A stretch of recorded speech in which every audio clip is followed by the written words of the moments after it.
Good morning, everyone, and welcome. I'm honored to be here with you today. My name is Deanna Burgart, and I am coming to you from Treaty 7 territory, the home of the Blackfoot Confederacy, the Stoney Nakoda Nations, the Tsuut'ina Nation, and City of Calgary is also home to Métis Nation of Alberta Region 3. I welcome you from wherever lands you are on, and actually would like to invite you to share, if you can, in the chat, the traditional territories that you are coming to us from. I'm excited to welcome Matthew Oliver to speak with you today about Indigenous views and settler views. Matthew Oliver is the Deputy Register and Chief Regulatory Officer of the Association of Professional Engineers and Geoscientists of Alberta, regulating engineering and geoscience in Alberta for 70,000 members. Matthew Oliver served in the military for 20 years as an aerospace engineer, including fighter operations, explosives engineering, flight test and development, microwave engineering, and accident investigation. Oliver served in the military for 20 years as an aerospace engineer, including fighter operations, explosives engineering, flight test and development, microwave engineering, and accident investigation. He holds degrees in computer engineering, electrical engineering, divinity, and a graduate certificate in restorative justice. Past work included appeal commissioner, church minister, and forensic engineer. Oliver is a citizen of the Métis Nation, Alberta and Manitoba. He's a descendant of the Anderson family from the Red River settlement, with ancestral linkages to the Sault Nation. Outside of his day job, Matthew frequently talks on the contrast between Western scientific understandings of reality and Indigenous cosmology. So I'm very, very honored and grateful that Matthew has agreed to speak on that with us today. And with that, I'd like to invite Matthew to join us. Welcome, Matthew. Thank you, Deanna.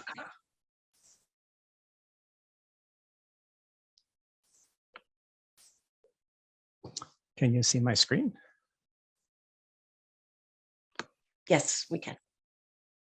Excellent. Thank you so much, Deanna, and to Schulich for the invitation to come and chat with you today. I've done this a similar talk with one of Deanna's classes several times now, and I'm deeply honored to be sharing this with my colleagues down in Treaty 7.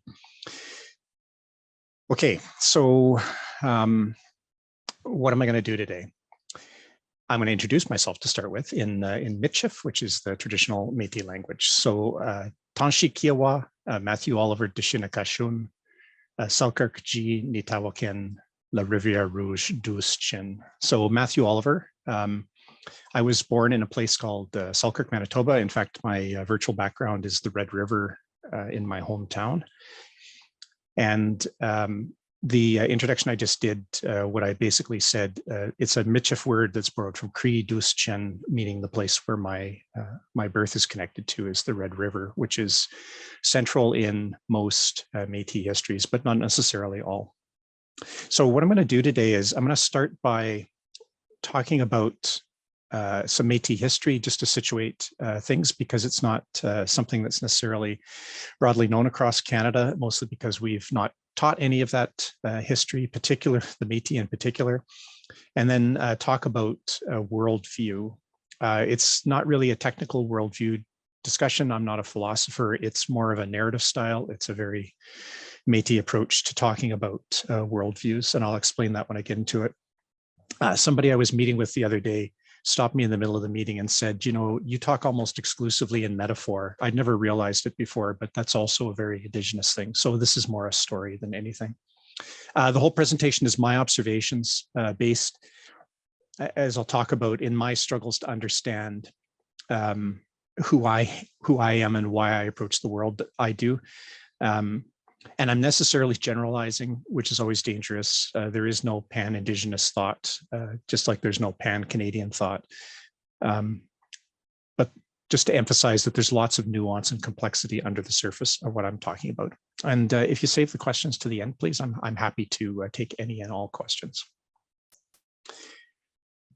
Okay, so typical for Indigenous people, we've situated ourselves in time and space. This is my time and space, my great-grandparents, Thomas and Louisa Anderson, here with one of their daughters and grandchildren in the Red River settlement. This is my connection. The Andersons connect me back through to an Orkneyman named James Anderson, who came over to work for the Hudson's Bay Company as a tailor. And when he arrived here, he intermarried with the Saulteaux people, which is my ancestral connection back to that First Nation. And he worked in northern Manitoba, and then, as happened after the Hudson's Bay and Northwest Companies amalgamated, retired and settled as a freeman into the Red River settlement, which is where my story picks up. Now, one of the things we hear, it's not infrequently still said, is that Canada really has no colonial history. It was famously uttered by our former Prime Minister, Stephen Harper. He was talking about, we haven't colonized other nations. He, of course, ignored the fact that Canada had been colonized. I'd like to start with these historic posters because it sets up what was being portrayed about Western Canada in the settlement period. This is the early 1900s. The one on the right is particularly telling, I think, Western Canada, the new El Dorado, linking it to a mythical city of gold. And the other one in the red box on the left, nothing to fear, protected by government. Why did they need to say this on a poster? Because there was at least the impression that they needed protecting from someone, and that someone was the Indigenous peoples that were living on the lands before the settlers arrived. This excellent book by James Daschuk, Clearing the Plains. Daschuk went in deep into archives and documented it had been written about before, but this is really the first systematic and complete treatment that government policy in the day was to use starvation and disease as a way of opening the Western Plains of Canada up for settlement. It's interesting. This is a very disturbing book. I would recommend every Canadian read it, but interesting that the cover picture is only titled as Cree Indian, Maple Creek, Saskatchewan. No name for the gentleman, just that he was a Cree Indian. On the right, I always hesitate to share this cartoon because it is an exceptionally disturbing graphic. Well, one of the reasons I do it is I still frequently hear people who assert that Sir John A. Macdonald can't be judged by the morals of the modern era. He needed to be judged by the morals of his time. This is a political cartoon from April 1888. The people in Sir John A. Macdonald's time, his contemporaries, were very aware of what was going on and that this was a policy of the government. We're going to encounter Edgar Dewdney one other time in my presentation because he was the Lieutenant Governor of the Northwest Territories, which is what we called Western Canada before the provinces were created. Okay, so let's talk a little bit about Métis stuff. First thing to say is the root word for Métis in French with a small m means mixed. There is a very, very strong and prevailing idea that Métis just means anybody that has Indigenous heritage that's mixed with settler heritage. This is not true. It might be true for small m Métis, but as soon as you put a capital on it, it's referring to a distinct grouping of people. So my slide here, Métis is not a homogeneous mix of settler and First Nations DNA. You don't take a settler, intermarry with First Nations and blend it up well, and then you end up with a Métis person out the other end. So if this isn't who Métis are, then who are we? And I'll say that if you follow any of the politics in the Indigenous community, there is a large movement in Eastern Canada to create new Métis nations based on very, very distant Indigenous and very questionable at times Indigenous heritage. Professor out on the East Coast of St. Mary's, Daryl LaRue, has written a superb book about this, the move to indigeneity, which he calls race shifting. But the Métis Nation would not recognize that we have ancestors that exist in Eastern Canada, meaning Quebec and the Maritimes. So what actually does Métis mean? Well, there's two things I'll say. The first is in the upper right. There is a legal test that was set by the Supreme Court of Canada, which is called the Powley test, based on the Powleys who were arrested for hunting moose out of season in southern Ontario.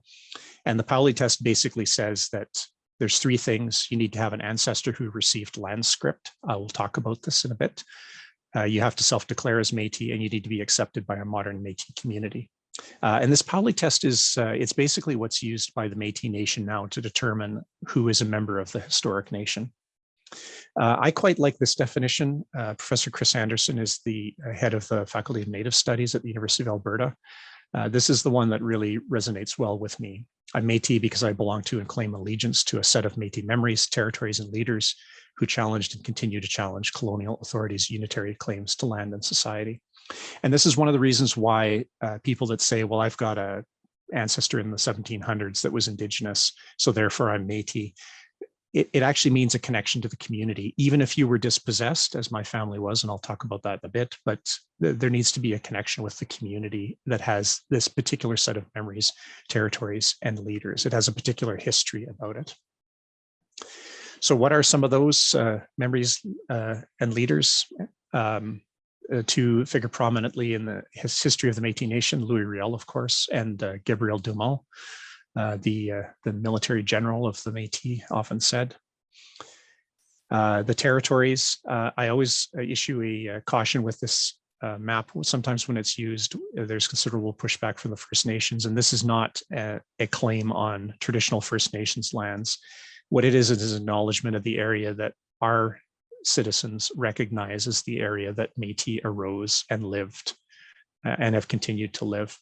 And the pushback about this looking like a claim of land is really a colonial artifact, because the reality is we were intermarried very closely with the First Nations communities. It wasn't always a happy relationship, but many of our relations were there. And when Métis were working in these different parts of the map, we were doing so with treaties and with agreements with the existing First Nations. We just didn't sort of plop ourselves down and say to the Blackfoot, we're here, get over it, which would be a bad thing to do with the Blackfoot in the best of times.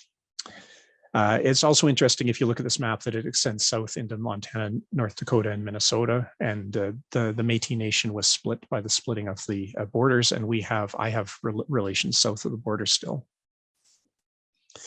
And here, this kind of reinforces that. Memories of the iconic Red River cart, a Métis invention for moving around the Great Plains. And this one is in North Dakota.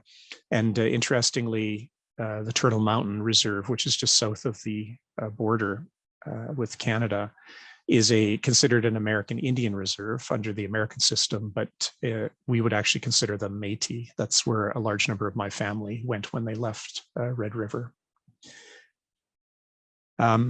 Just a little bit about my story. I found out I was Métis when I was in my early 20s. I was walking down with my dad alongside the Red River, just a little ways off where this picture was taken. And he was telling me a funny story about my cousin's wisdom teeth. Our family dentist had just extracted her wisdom teeth and said, and her teeth had hooked roots. And then he sort of leaned in and whispered to my dad, the only people I've ever seen with hooked roots are Indians. And my dad replied to him, well, it's because we're Métis. And I laughed and I said, hey, I had hooked roots on my wisdom teeth too, and stopped dead in my tracks and said, wait a second, what do you mean we're Métis? And he said, oh, have I never told you that?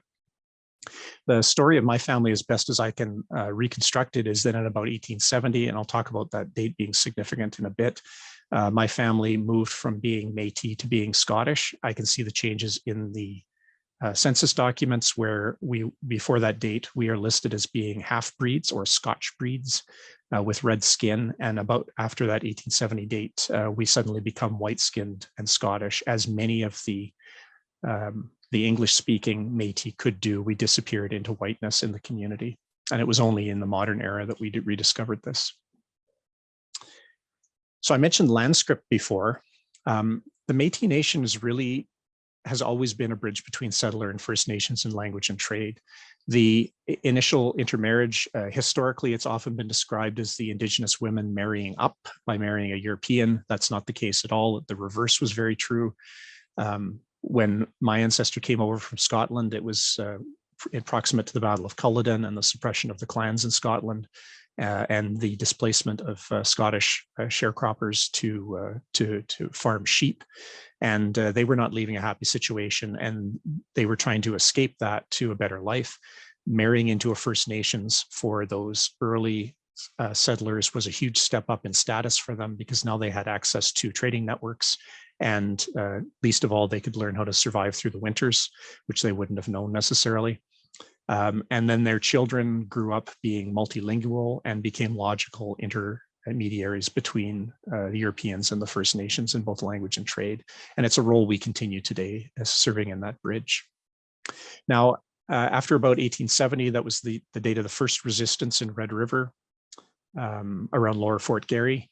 And after that, that was the birth of the province of Manitoba. But the Dominion government sent militia to Red River to keep the peace, in quotation marks. And that started what's known in the Métis community as the Reign of Terror. Murders, assaults, rapes, houses being burned down. And it caused a diaspora of Métis who left the Red River settlement and went either south or to the northwest. Now, land script, the Manitoba Act in 1870 set aside 1.4 million acres of land. The goal of that land grant was to extinguish the Métis Indian title. So it was acknowledged by the Dominion at the time that Métis were Indigenous people and that they had title to the land that needed to be dealt with. This is a Dominion land script certificate on the left, and the one on the right is my great-great-grandfather's affidavit that he signed. I just realized this yesterday, actually, looking at this to get ready. I think my family was all literate. Thomas Anderson's son, my great-grandfather, was an Anglican priest who went to university, but this affidavit is signed with an X. This was actually a very classic way that land speculators stole land from the Métis, would be to get a hold of their land certificates by paying cash for them and then having somebody impersonate them at the land's claims office. So this is something I'm going to be spending some time looking into to see if I can actually confirm what happened here. Just a word about this. We often hear this said in gatherings, we are all treaty people. I always like to push back a bit about that because it's not actually true. I would not say that the Métis people are treaty people. And Adam Gaudry, a prof at the U of A, has done some good work presenting on this topic. So the numbered treaties in Western Canada that you heard in the introduction were engaging the Crown and First Nations. They were there to fulfill the Royal Proclamation of 1763, which said you can't take title to the land, you can't use the land unless you deal with the pre-existing title holders, the rights holders being the Indigenous peoples. Métis never took treaty. In fact, the Manitoba Act of 1870 with the land grant was effectively the Métis Treaty, intended to end our Indigenous title to the land. But the Supreme Court in 2013, at the end of a multi-year case with the Manitoba Métis Federation, concluded that the honor of the Crown had not been fulfilled. And they're still in negotiations about what that court decision means. So just the caution I like to leave at this point is you need to be cautious when you're using broad terms that are trying to refer to all Indigenous peoples. It is usually a risky thing to do because asserting we're all treaty people effectively erases groups of us, the Métis, least of all, but also the non-status Indians who have been disenfranchised through the actions of colonial law over the years, who are no longer connected with the community. Here in Edmonton, the Papachase Nation was given a land grant, which is now actually part of where I live in Edmonton. And that land was later taken from them when the city needed to expand. So there are people who had the treaties taken away from them. So we are all treaty people, sometimes a risky thing to say. What it does reflect is the broad tension that exists in Canadian history. This poster drawn by Jerry and Jesse Thistle. Jesse's a professor of history, I think at York out east. He's written a couple of really interesting books on his journey.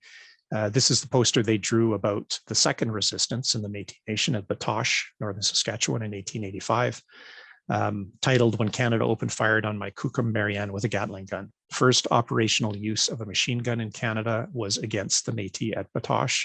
And my direct family was not there, but there were Anderson relatives who were at Batoche, at least 3 of them.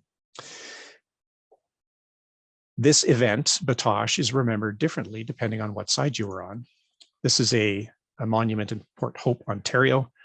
The inscription is telling gallantly leading the victorious and decisive charge at the Battle of Batoche during the rebellion in the Northwest Territories.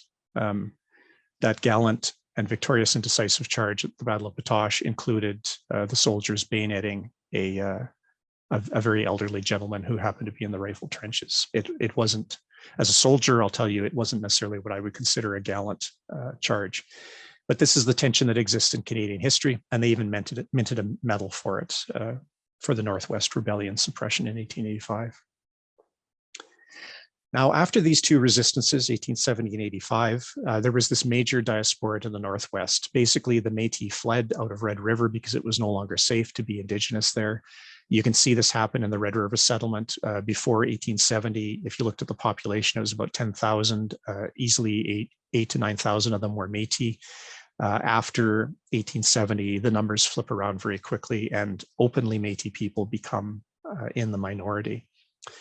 This begins what we call in the community the 100 Years of Darkness. It's a term Louis Riel used, and basically it's a total loss of land. The Métis has no land base after this point, both because of the actions of the corrupt land speculators through the script system, and also because they fled the oppression that was happening in Red River. And it is the era we become known as the road allowance people. If you want to learn firsthand about this, Maria Campbell's book, Half Breed, very disturbing but an amazing story. Just read the newly released edition. There was a chapter that was removed in the initial edition because it was felt to be too disturbing. Called the road allowance people because the only place we could settle was in the federal land road allowances that were left along the surveying grid lines where the roads were going to be put in place. And these cabins and tents were set up in the boundaries of these roads, and whole communities would grow up there, not infrequently burned to the ground by local communities that wanted to get rid of the Métis. Interesting, in 2016, another Supreme Court case determined that Métis were actually Indians within the meaning of the Constitution Act of 1867. It's not a title I would ever use about myself, but legally, I'm considered an Indian under the Constitution Act of 1867. Why is this important? Because one of the things that happened with the Métis in that 100 Years of Darkness is the provincial and federal governments punted us back and forth, arguing over who had responsibility for us. The federal said they're not Indigenous, they're not Indians, they're a provincial responsibility. The province said they're Indians, they're a federal responsibility. And this is one of the reasons why this was the 100 Years of Darkness. Continuing that theme of tension, Louis Riel, executed in Regina in November 1885 for high treason. Just to be really clear about MacDonald's stance on this, he wrote to Dewdney, the same guy that was in the cartoon, executions ought to convince the red man that the white man governs. Part of that tension, this is a statue in front of the Manitoba legislature. He's considered a father of Confederation and the founder of the province of Manitoba because it was his actions and his provisional governance actions out of the first resistance in 1870 that led to the Manitoba Act and the creation of Manitoba. Very interesting fellow. He insisted that the provisional government would be half English and half French because he wanted both communities to be represented, even though the French Métis were very, very much in the majority in that group. So very, very progressive and very Indigenous way of governing. Okay, so that's 20 minutes of all you ever need to know about the Métis Nation. Some excellent books out there to read, recently published about our history if you want to read more of it. I'm going to switch now over to start talking about this idea of worldviews or cosmologies. So when I talk about a worldview or as a cosmology, it's really talking about the way a person or a culture conceives of reality. And cosmology means the same thing. It just sounds more metaphysical. So it sounds like a more impressive term. But it really is, when you talk about your worldview, it's really talking about how it is that you understand reality around you. And if I was using the technical language of philosophy, I would say that worldview involves both ontology. Ontology is the study of being, and epistemology, which is the study of knowing. And those things together form a cosmology. But I'll say right now that as soon as I start to talk about ontology and epistemology, I'm adopting a very Western approach. What do I mean by that? There is no concept in Indigenous thought systems of splitting things like being and knowing apart. And this is one of the key things I'm going to talk about, because it illustrates so perfectly what I'm talking about in terms of this place of tension. And one of the reasons I used the term immiscible up front when I presented this at a Indigenous STEM conference at McGill a couple of years ago, an engineering prof asked me if I really believed they were immiscible, and I do actually believe they're immiscible. The worldviews they're very, very different. And I think the best you can do is become aware of it and learn to translate. And in fact, you'll hear me say this a couple of times after this point. One of the things I learned about myself is I needed to become bilingual in terms of cosmologies, because I needed to be able to understand the world through both an Indigenous perspective, but also through a science and technology perspective. So how did I come to this realization?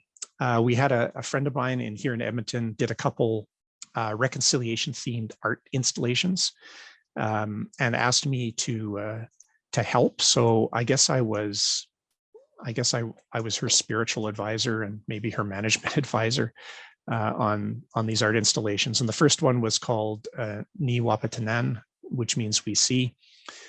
This was a reconciliation themed installation that was looking at the impact of colonialism on the communities. So just to describe the art setup, there was a spiral of trees with red dresses hanging on them. Each of the trees had a poem written by a person who had been impacted by loss in the community. And as you walked in the spiral, you would encounter all these red dresses and these poems. And at the center, there was a bare teepee frame, and in the middle, an empty fire pit. And the teepee is only partially completed because the message it's sending is the women are all gone. There's no more women left because they've all been killed. And this particular image would be part of the traditional responsibilities in setting up for a family after they had moved. This stood up in this area for several weeks to allow people to interact with it. And then we had a ceremony at the end of it. And what happened in the ceremony was all of the red dresses were pulled in. They were used to create the teepee skirt, and the fire was rekindled. And then we finished with a round dance around the outside. And just to talk about the tension in Canadian history of this, I was in the round dance. On my right-hand side was a woman whose sister was one of the missing and murdered Indigenous women and girls. And on my left-hand side was her mother. So I was in the round dance with people who had been directly impacted by what the art installation was there to illustrate. The second art installation was based on a Métis story about the giving tree. It's a big hollow tree that existed in Manitoba, and people would leave things in it for passersby, so tea and sugar and clothing, just in case somebody that came by might need something. And if you had something extra to give, you would leave it in the giving tree. And this stood up on the land here for several weeks again, and amazing, people would stop by and leave clothes and cowboy hats, cigarettes in the tree, and others would come by and pick them up. Now, out of this second one, really became clear to me about this worldview in collision. And the governing group that was running these art installations was composed of half settlers and half Indigenous. And they had a couple elders advising them. The elders went out on the land here and said, you cannot dig here. And the original plan was to sink a 4x4 beam directly under the tree to support it. You'll notice it has legs out to the sides here because we didn't actually dig. And the reaction of the governing board was very interesting. So the Indigenous half of the board said, thank you for your teachings. We will not dig. We'll find another way to do this. The settler half of the board responded in a very, very classic Western way, very classic engineering way as well, which was to say, well, wait a second. Can you explain this to us? Why can't we dig here? What would digging do? Is there a way we can fix things so we can dig? Is there something that you could do that would make the land okay that we could dig in it? And if you're Indigenous and listening to me, you'll know this was not terribly well received by the elders, who were patient through the first part of it and then said, we're not going to talk about this anymore. And when I sat down with my friend to talk about it, one of the things that we realized was there was this complete collision of worldviews happening, not because you're supposed to defer to elders, but because the elders were perceiving something on the land that wasn't accessible to everyone else. And the Indigenous understanding was the elders understand this in a way that we don't, so we need to listen to them. The Western understanding was we've got a problem, we need to work a plan out to fix it. And this is a classic collision of those two worldviews. We ended up presenting at a conference on this this encounter because it was such a dramatic learning for both of us, I think, about how challenging the space can be when you're trying to work in reconciliation issues, about truly bringing people together. So let's talk about that using some technical terms. So using the broad brush here, if I'm talking about a Western STEM or settler cosmology, we're still very, very tightly tied to the Enlightenment in terms of the way it is we think, and earlier before that, some classic philosophies. But the Enlightenment is really the point where these things start to become part of what Western culture is. So we see very clearly, I see very clearly, we're highly reductionist. Basically, we assume we can decimate anything into smaller components and analyze them to understand the whole. It's a positivist approach. We believe that truth can only be based on the empirically observable. Things that cannot be measured don't exist. We see reality as a machine. It's a mechanistic view. It's a watchmaker's view of the universe.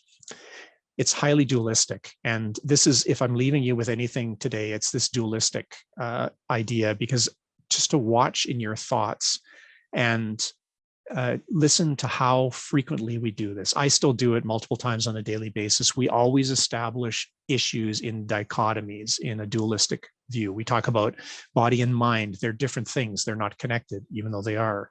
In sentences, we have a subject and an object. We talk about the physical and the spiritual. We talk about reason and feeling, as if these things are somehow separate and independent. We also situate humans at the top of all reality. We are the apex of the entire creation. And the creation here is a tool for us to be used by us.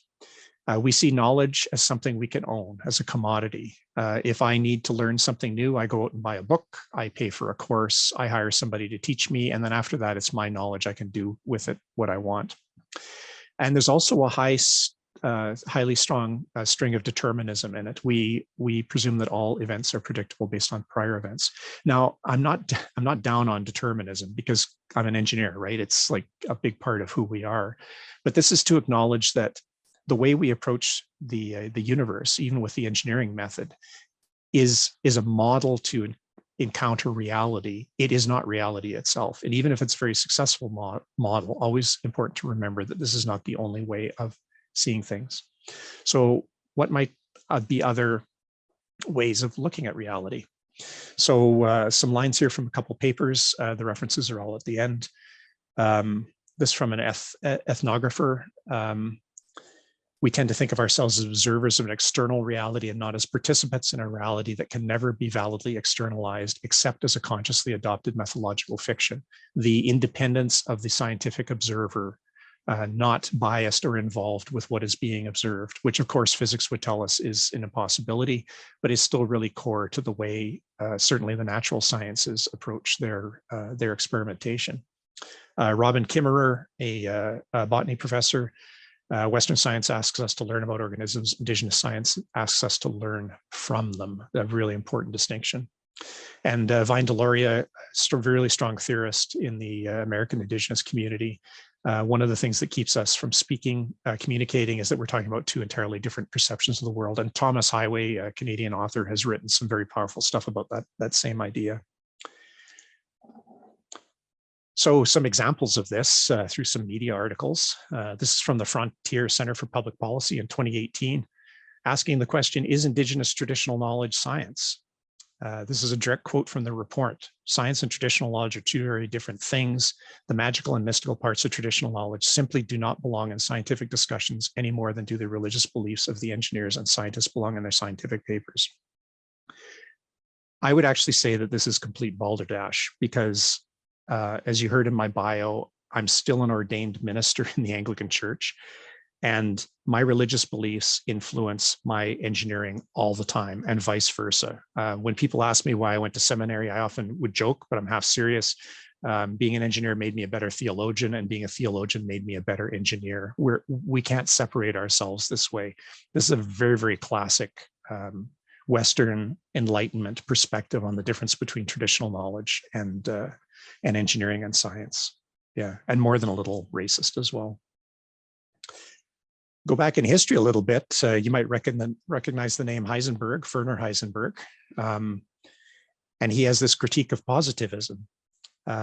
we got to divide the world in that which we can say clearly and the rest we'd better pass over in silence. But it's pointless, because if you did that, you wouldn't be able to say anything. We'd be left with nothing but completely uninteresting and trivial tautologies. We like to convince ourselves we understand reality to a very high degree. If the pandemic has taught us anything, we don't actually understand reality nearly as well as we like. This great picture from the Atlantic a couple of years ago, a beautiful picture of Raven. This line, the idea that animals were conscious, was long unpopular in the West, but lately it's found favor among scientists who study animal cognition. Consciousness could be a fundamental feature of the universe, like space-time or energy. Gee, do you think? This slide always gets a huge laugh in an Indigenous crowd, because every Indigenous person, our histories are full of stories about Raven. And just now, in the last couple decades, if you read Candace Savage's book, Bird Brains, she talks a lot about corvids and how brilliant they are. I remember learning in school that only higher primates use tools.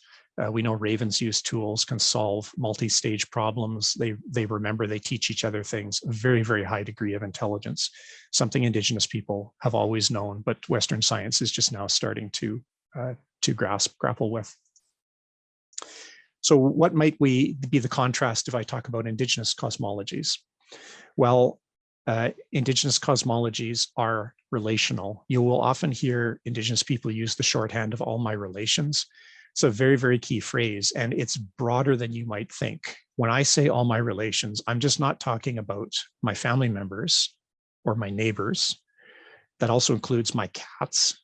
It includes the birds I feed in my backyard. It includes the trees in my backyard. It includes the grass. It includes the rocks. It includes things that the Western perspective would call inanimate and lifeless.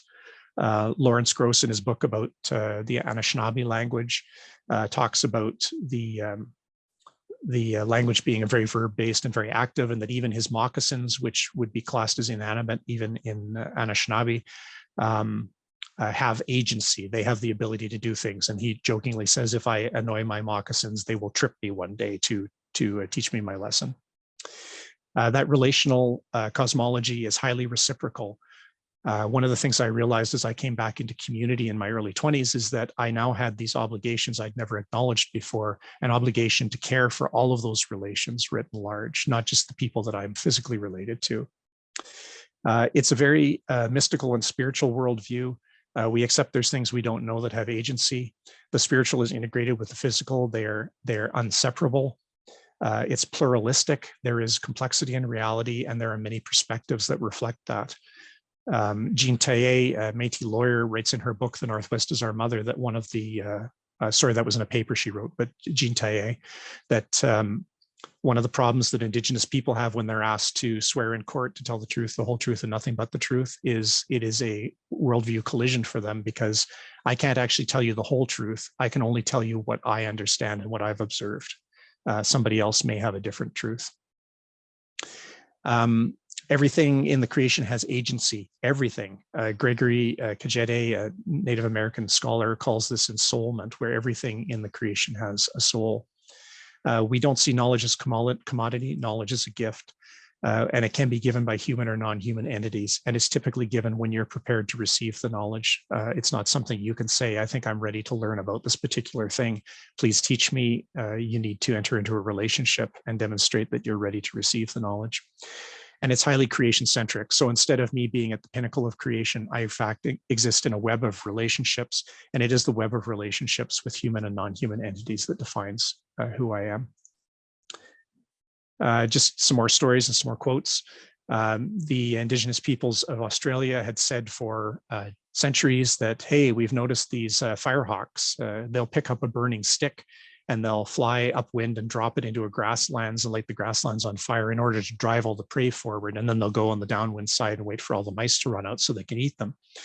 For many, many years, scientists said this is not possible. Birds do not use tools. Birds don't have this level of problem solving.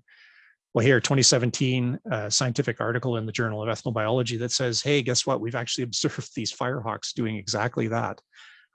And it makes me really happy to see that science is acknowledging these things they had discounted for decades. But the point, of course, is that now this knowledge has become pure and holy and clean because it's been published in a Western scientific journal, when in fact the knowledge that existed before was no less valid or significant knowledge, and in many ways I expect is probably a lot more nuanced with deeper understandings than can be captured in a research journal. I mentioned David Smith before. This article, An Athabascan Way of Knowing, is fascinating. Talks about being out on a trap line with, he was adopted into a Métis family with one of the brothers and having an encounter with a coyote that is very, very interesting. David Smith makes these observations. In English, we talk about trees being made of wood, mountains made of rock, but these are mechanistic metaphors. Trees are not made of wood, they are wood, and mountains are rock, and they're not fabricated.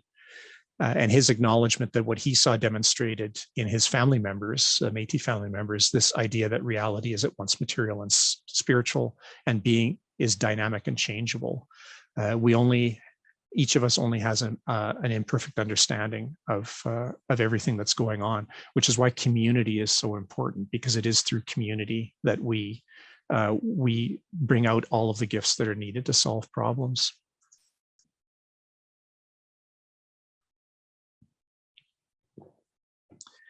Of course, if you went to school more than 20 years ago, you probably heard all about the Bering Land Bridge. And when people came over to North America, lots of discoveries in the last decade that have been pointing out that there have been people here a lot longer. 13, 15,000 years is pretty typical now. They found these ice age footprints in British Columbia, confirming this. I like the second article even better. They found a 14,000-year-old village on the west coast on Heiltsuk land. I love the quote here from the Heiltsuk person, Husti, who says, to think how these stories survived all that only to be supported by the archaeological evidence is just amazing. It's a very, very funny thing for an Indigenous person to say this, because the reason they found the village is because the elders told them, well, there used to be a village over there. You can go and do your archaeology there. And they dug in, guess what? They found a village. Very similar with, you remember the expedition to the Arctic where they were looking for the expedition ships from, his name's gone out of my head, the British naval explorer, ultimately found because one of the Inuk men they'd hired to guide them on the boat said, oh, actually there was a mast sticking up out of the ice over by this island. Maybe you should go look there. This knowledge that's passed on in communities for tens of thousands of years, including when we first existed on the land, which is now being confirmed again by science. Other things like this one, which I am fascinated by, this very famous site where an Inca settlement using satellite imagery looks like it's actually on a collection of rock fissures. I don't know what to make about that, but this idea that Indigenous peoples have had a high degree of knowledge about their environment to the extent that it rivals even modern understandings of reality is very, very true. I had a chance to chat with a professor of astronomy who is also Dakota in Minneapolis. And he was telling me stories about the mounds in Minneapolis and how he had done some work to demonstrate that the mounds were aligned perfectly over hundreds and thousands of kilometers with other mound sites in the United States. And he demonstrated very convincingly that these mounds have been put in place to align specifically with astronomical events. Demonstrating the ability to coordinate activities over thousands of kilometers with nothing to communicate, no communications whatsoever. So really amazing high degree of science, which we're only starting to perceive now. Now, as we start talking about challenges like climate change, the Indigenous perspective is very helpful here as well, because the proposal is something that we've known all along, which is what we call nature is actually a being just like we are.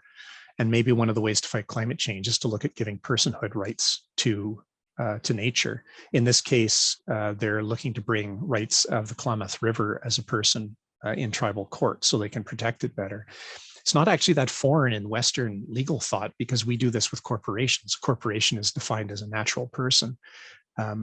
But here they're going with something that was previously considered a resource to be used and exploited, and now saying, well, no, this is a person with their own rights. And if we're going to do something with the river, we need to be in ceremony with the river to understand what the river thinks about what we're going to do about it.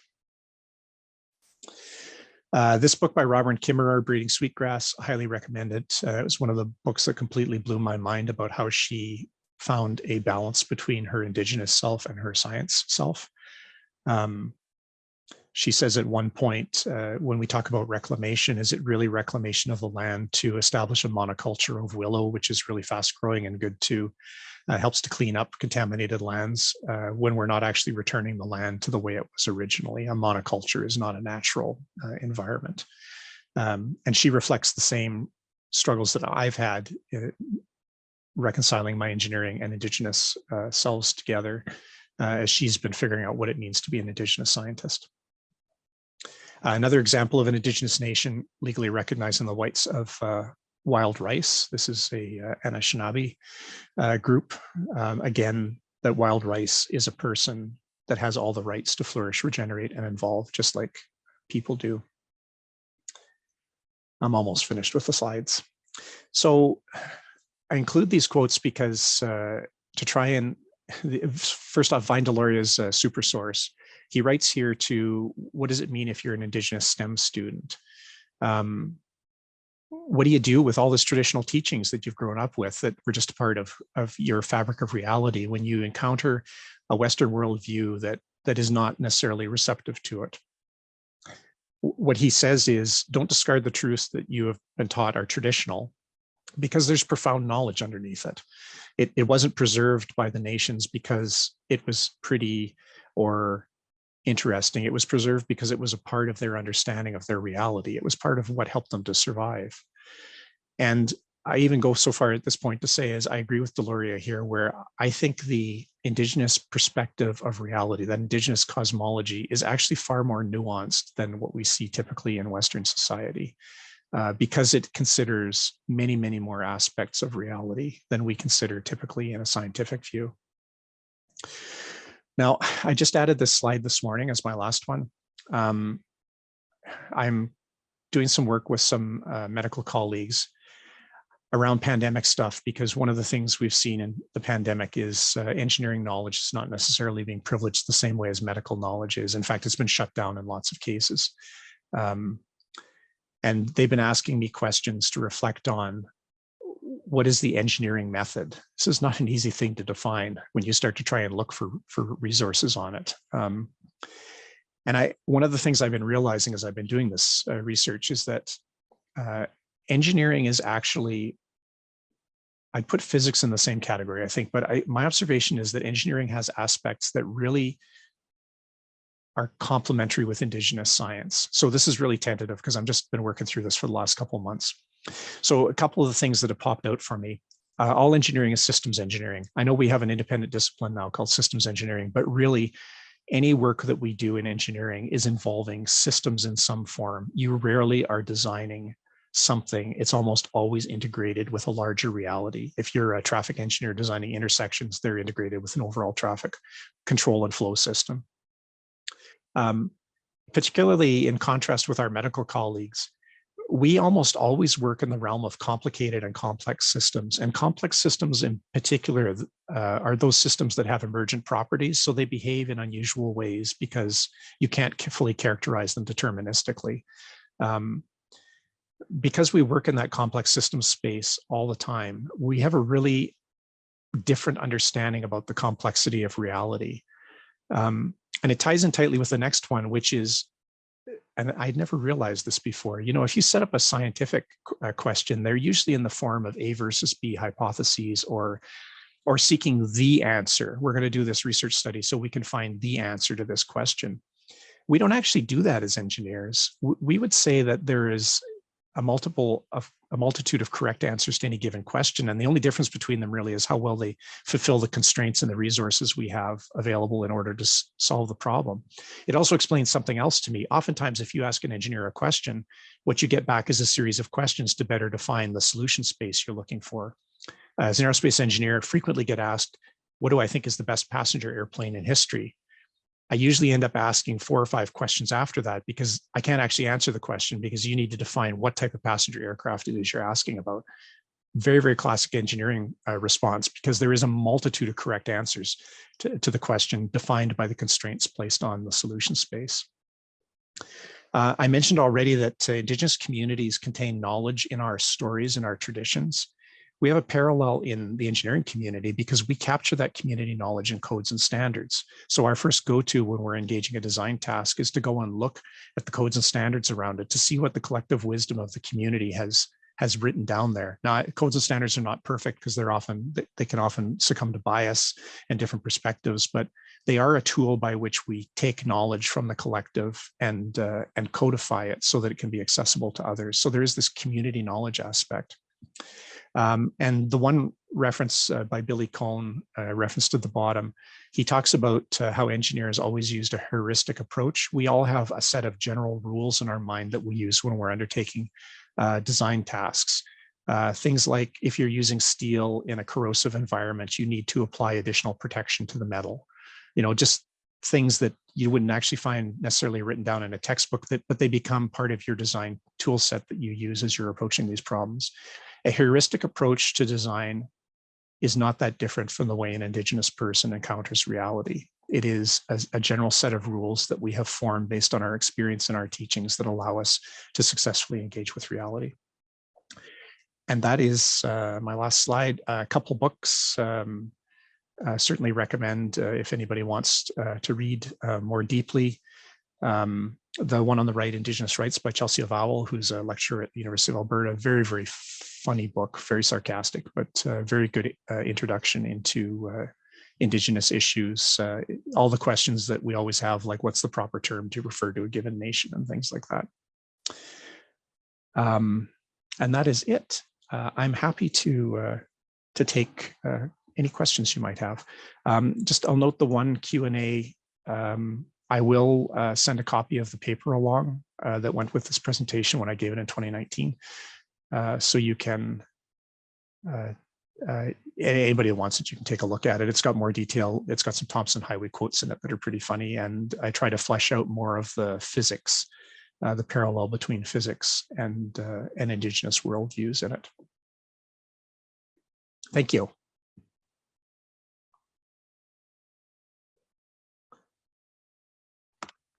Thank you so much, Matthew. I always love to hear your perspective and your research on this. It's so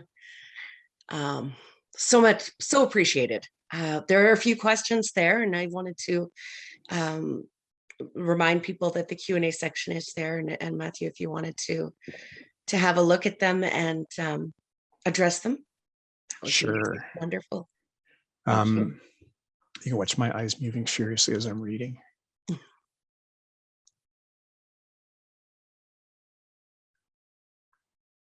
I'm not sure. So this is Satish's question. Just trying to parse out exactly the thoughts you're putting here. So would the approaches boil down to this time scale that's being used? Western approach uses shorter time scales for turnover ideas with a irreverent peer review approach, and longer time scales for more accurate positions, as well as longer and shorter spatial scales for understanding and predicting better using peer reviewable empirical approach. I believe the rest of the world's pre-modern approaches relied on a similar approach, but with longer cycles for turnover ideas due to less reliance on empirical methods and active penalizing of peer reviewing. So I'm not a researcher. My graduate studies are from the 90s, so I'm pretty distant from what peer review looks like today. I think the longer and shorter timescales is an accurate observation. I mean, one of the reasons why Indigenous knowledge is so compelling is because it has been based on the development of thousands of years of knowledge that has been observed, assessed, and integrated into the community's knowledge base and then passed on. I mean, the old sort of colonial perspective of Indigenous peoples is that they just, to be blunt, savages running around in loincloths, really not understanding what was going on. The reality is extremely different than that. Large communities, exceptionally well organized,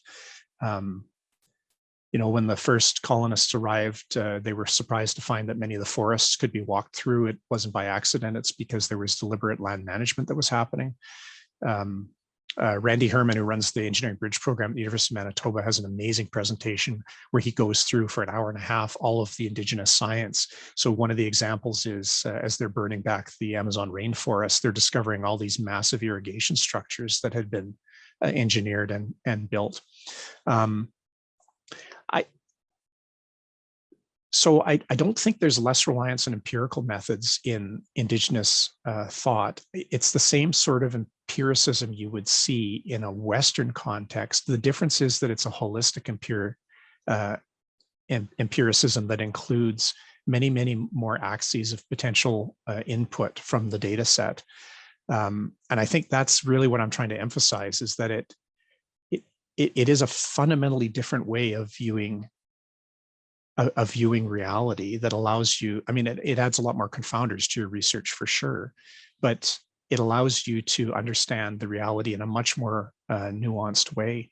So I'm not sure the short, long time scale that's helpful in the end, because I mean, Indigenous empiricism would work on short time scales as well with the integration on longer time scales. I've never thought about that before, but I mean, there is sort of a peer review process in Indigenous systems too. It's the community's reception of the knowledge and how the community understands the knowledge as a teaching that's going to help them. A really interesting question. Diversity across various Indigenous communities related topics. It's an excellent question too. I hate to do it because I sound like I'm being pan-Indigenous. I'm actually talking from my perspective as a Métis person, based on a lot of the discussions and the readings that I've done. I mean, there's over 600 distinct language groups in Canada alone. Every one of those nations has a very, very particular system of a particular cosmology. What I've tried to do is pull out some of the common points I've seen in my history. So looking at Métis and looking at Saulteaux or Anishinaabe work to try and find those linkages. So there's lots and lots of diversity. Just like not everybody in Canada cheers for the same sports teams. Indigenous communities have a huge amount of diversity. It's one of the reasons why when we get into resistance, land resistance, that, I mean, one of the things you often see in the news is, can't these Indigenous people get their stories straight? Well, I mean, it's not like the settler community gets their stories straight either. There's lots of diversity around issues in the Indigenous communities themselves as well. We're looking at development projects. You'll find people that are very supportive and others who are very resistant to them. Yeah, so please don't interpret me to say that this is the way all Indigenous people think.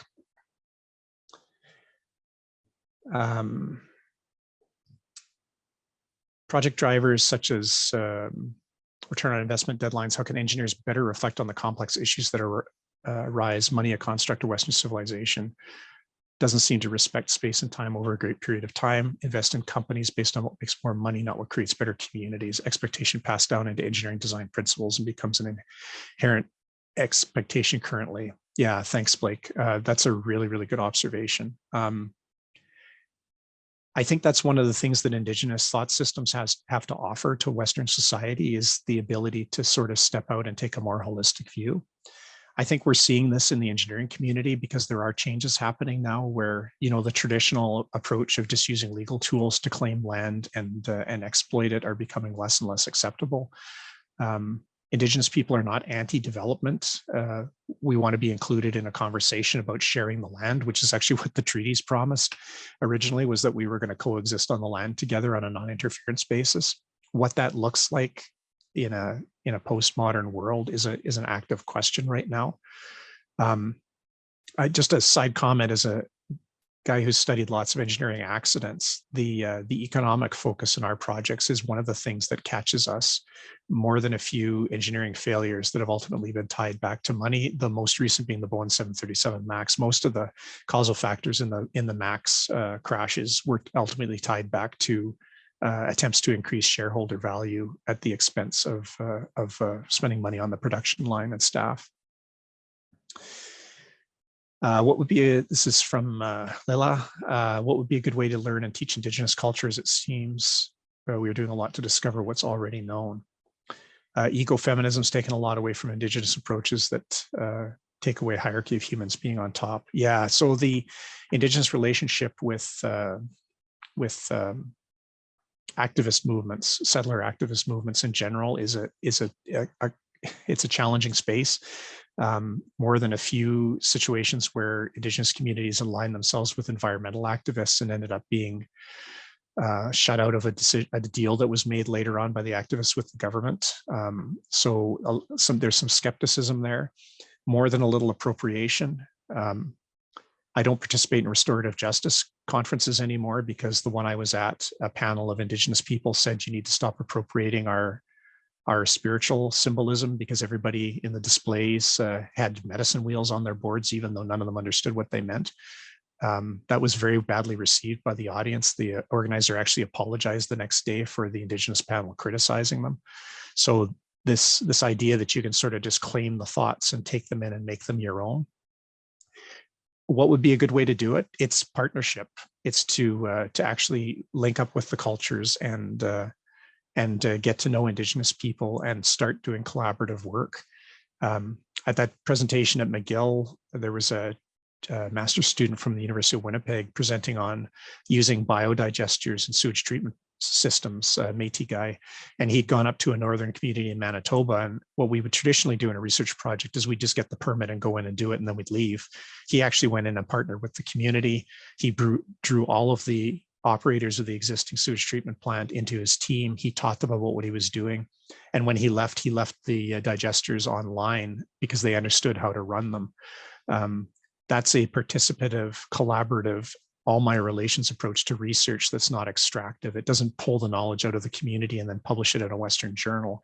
It actually adds value to the community and forms an ongoing relationship going forward between that community and the university.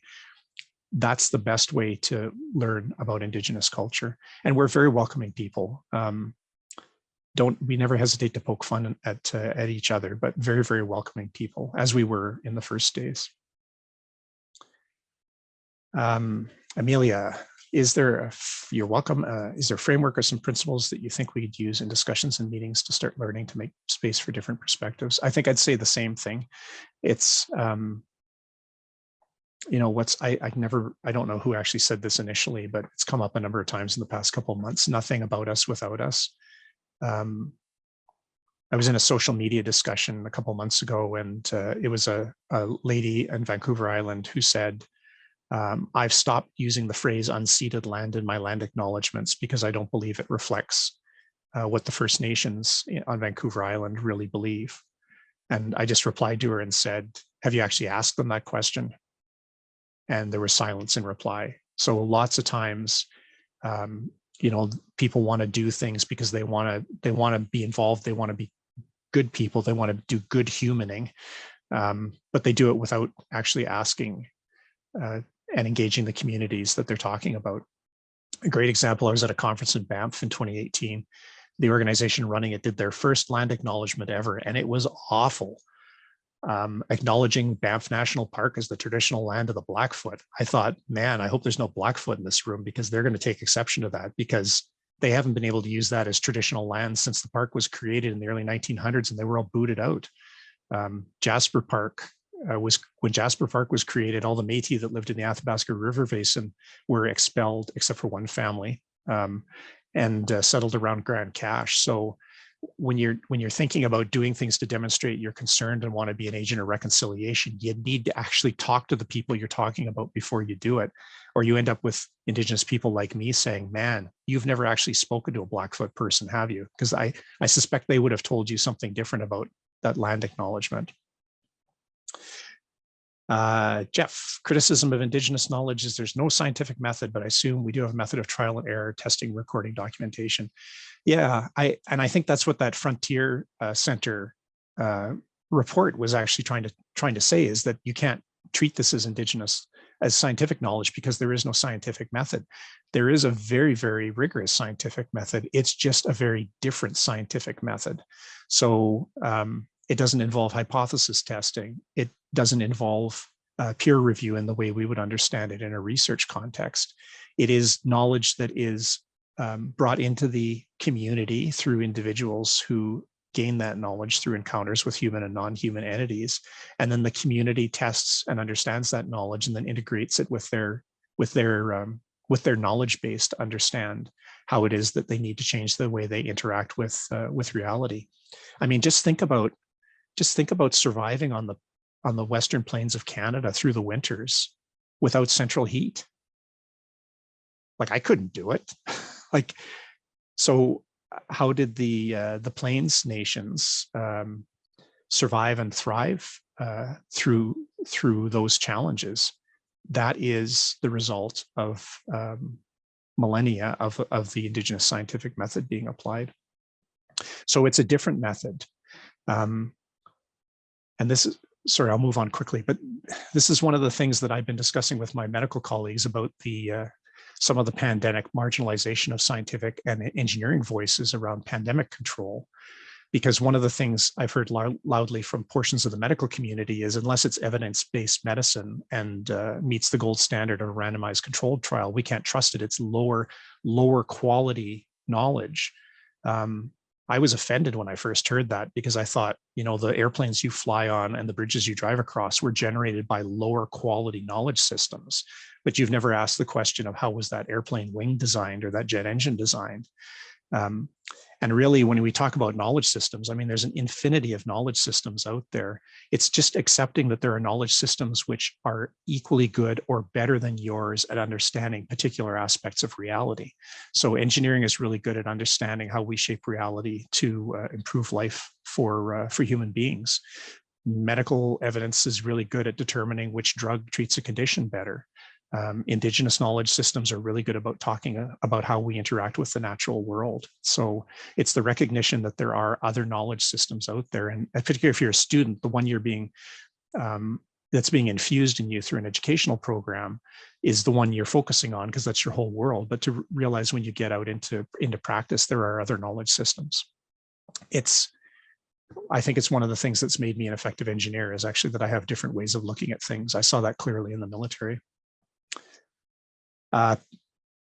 Another question from Lala, parallels between Eastern culture knowledge and Indigenous ways of knowledge. Not that I'm aware of. It wouldn't surprise me. There was some work that was done by Leroy Littlebear here in Alberta with theoretical physicists, and they discovered that there's a theoretical physicist named, I'll get his name wrong, David Bohm, who was interested in finding a different language to describe physics, because a noun-based language like English was so limiting.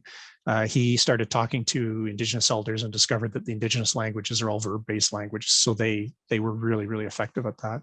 So the fact that there would be strong parallels with other cultural knowledge would not surprise me at all. Thank you very much, Jillian. Oh, awesome. Thanks. Yeah, I'm always happy to, my email address is in the presentation, so feel free to reach out to me. And Randy's awesome. He blew my mind with that presentation. Blake, oh, found your family name on the grounds outside the Battle of Culloden. Yeah, those connections run deep. It's interesting, the word I used to introduce where my birth is connected to, it's a Cree word, Dushin, literally means it's the place where my belly button, my umbilical cord is connected to. We are people of the land. We are all people of the land. And one of the things that colonial systems have done to all people, not just Indigenous people, is sought to sever those connections with the land. And it applies to all of us, that connection with the land. Stephen, our response to climate change might be viewed as a collision of Western technology. Is the solution to the problem it caused with Indigenous protections on sustainable ways of living and stewardship? Yeah, I'm seeing this pop up more and more from Indigenous communities that are saying we actually have some answers to climate change. If you look at the amount of original ecosystems that are protected by Indigenous communities, Indigenous communities globally hold most of the original ecosystems that still exist and have been looking over them. This is one of the gifts that Indigenous communities bring, is that we have this intense, intimate connection with the environment. Great example from a paper, I don't think it's in the reference list, but a biologist was interviewing Inuit whale hunters about the whaling population in the north.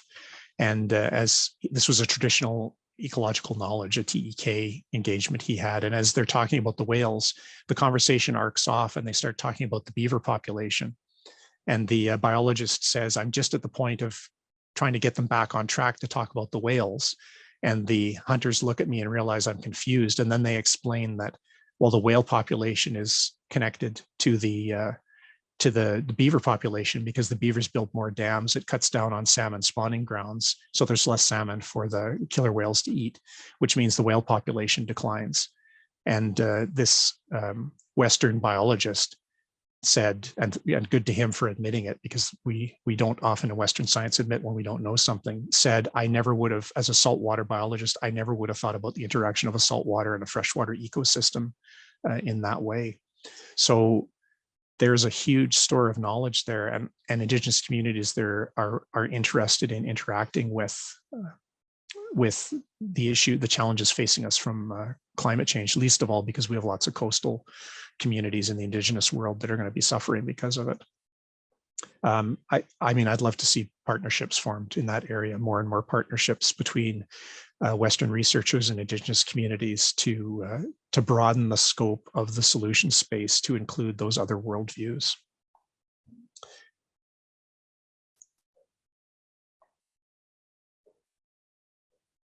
And is that all the questions? Super questions. Thank you very much. Thank you so much, Matthew, and thank you for taking the time to give your thoughts and perspectives to all the questions that were asked. I'm happy to see Jillian reach out from the University of Manitoba. And yes, I think we should get Randy back to give his presentation on Indigenous contributions to technology. That I agree with you. That is a fantastic presentation as well. Really appreciate your time. I do have one last question for you. What advice would you give a lot of universities, like at the University of Calgary? We're doing a lot of work to invite Indigenous perspectives into the engineering space, much like we did today, also into classrooms. We are moving forward to create more welcoming spaces for the Indigenous students that we have and the Indigenous students that join us.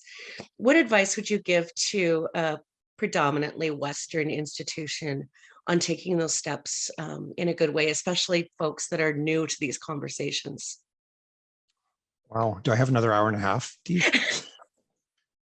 And my apologies, I didn't see the prompting there that I was mispronouncing Lolly's name. Sorry about that. Yeah, so I was really excited to see both Schulich and the U of A Faculty of Engineering bring in Indigenous engineers in residence, because that's certainly a good start. I think so. That's a super start, because it's starting the conversation. The danger, of course, is now that you become the so I'll just tell a story instead of answering the question directly. So I was for a while the only Indigenous person working at the engineering regulator. And one of the things I did regularly was try to set really clear boundaries about who I was and what my role was. Because of course the danger is you become now the go-to on every Indigenous question that exists, and even asking questions that you really shouldn't be answering, but you're the go-to person. So the labor that you have to do to try and transform the organization is huge. And it needs to be acknowledged that Western educational institutions are colonial institutions. I mean, there's no nice way to say that. I was asked by a senior engineering leader, who I'll not name at one point, not somebody from Alberta. I asked about truth and reconciliation calls to action and what was the engineering profession doing about it. And he said, I read through them. I don't see there's any engineering interaction there at all.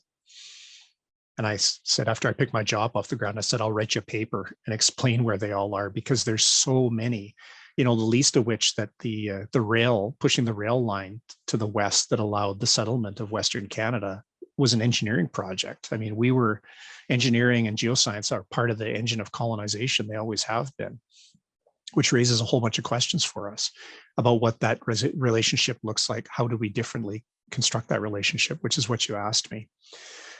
So I'll tell you what I think. I'm not speaking as a person in the regulatory system, but we have the graduate attribute system that we use in the engineering world.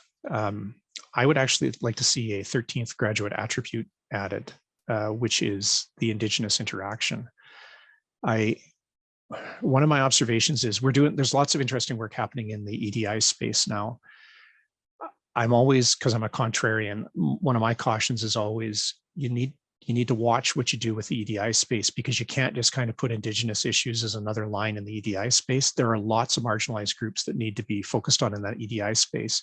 But in Canada, the Indigenous community is in a different relationship because it's the only one that has a nation-to-nation relationship with the Crown. And that requires different ways of dealing with Indigenous issues. So adding a graduate attribute about Indigenous knowledge, and then saying one of the expectations is, as we do now with engineering tools as a graduate attribute, and when we do an accreditation visit, we go and look and say, well, where are you using computational fluid dynamics in your courses? List the courses where you're using CFD modeling, so we can see that you're integrating those tools and what software you're using. To see the same sort of approach being taken with Indigenous knowledge systems, to say, where have we integrated those Indigenous knowledge systems into our classes? That would be a huge step forward to start doing an integration in a serious way and expecting it across a swath of the courses, as opposed to maybe one or two where there's a specific focus on Indigenous sustainability and knowledge systems. I'll shut up in a second, but the most important thing I think is it's the institution acknowledging that there is a need to change the way it does its business fundamentally, because I mean, if you read the Indigenous theorists that talk about higher education, there is a group of them that say we can't actually do this in the existing university structure. They'll just say we need to create a new learning structure that is not tied to an organization that they've concluded is not transformable. I don't think I'm there yet, but there is a lot of work that's needed. Did I answer your question? Yeah, I completely agree, Matthew. I think that's one of the things that I am, we recognize, and I've been really grateful to work with the team that recognizes this is going to be a long iterative journey, that we're in a very Western structure, and one person can't do it all. We have myself and we have one other teaching chair, Jessica Becker, who has joined us, and we also have Kimberly. I noticed she put something in the Q&A. Kimberly Big Crow has just joined us as our Indigenous Pathway Coordinator. So she's going to be working directly with the students that are coming through our brand new Indigenous Pathway program that is launching in September, which is so exciting. So really, really happy to say that along with the three of us, we've had so much support from the faculty. And it's not going to happen overnight. And it's really, I think the first step is giving people the opportunity to look at things a different way. And that's why I'm so grateful for your willingness to speak to my class and to present here today. Thank you. Yeah, maybe just one closing comment about that. We were having a discussion at work yesterday about Indigenous trauma. And I mean, one of the things I've agreed to do is to put myself out there and say, you can ask me whatever question you want. If I'm offended by it, I'll tell you it's an offensive question. You probably shouldn't ask anybody else. But, as a veteran, the stuff that's going on in Ukraine right now is pumped my anxiety up more than a little. And when I just was listening to Dr. Keisha Supranant at the U of A talking about the latest ground penetrating radar studies done in Northern Alberta. Yeah. And I think to be really open with all of our colleagues that when these things happen, they have a real visceral impact on us. I didn't know anybody that was at that school, but it impacts the community, and that, which means it impacts each of us. So, you know, an acknowledgement that we don't perceive those news stories the same way that everybody else perceives them is an important part of that that growth in the Indigenous space. Yeah, I completely agree. I think, you know, we often talk about the technical graduate attributes, the leadership attributes that we need engineers to have before we send them out as professional engineers. But I would love to see us start talking about creating psychologically and culturally safe spaces, creating trauma-informed spaces, teaching people how to coexist and interact in spaces, and just be sensitive and aware that these things have a very different impact. You know, when everything started with the discoveries in residential school, these are things that we've always known. Um, it just suddenly was in the media every day, and I know I'm not the only one, and you're not the only one that it was deeply impacted and continues to be by these findings. And so it makes it difficult at times. I do talk with my students and colleagues about the real concept of emotional labor, and that some days I am totally open to telling my story and my family's stories, and some days I'm not. And it's a healing journey.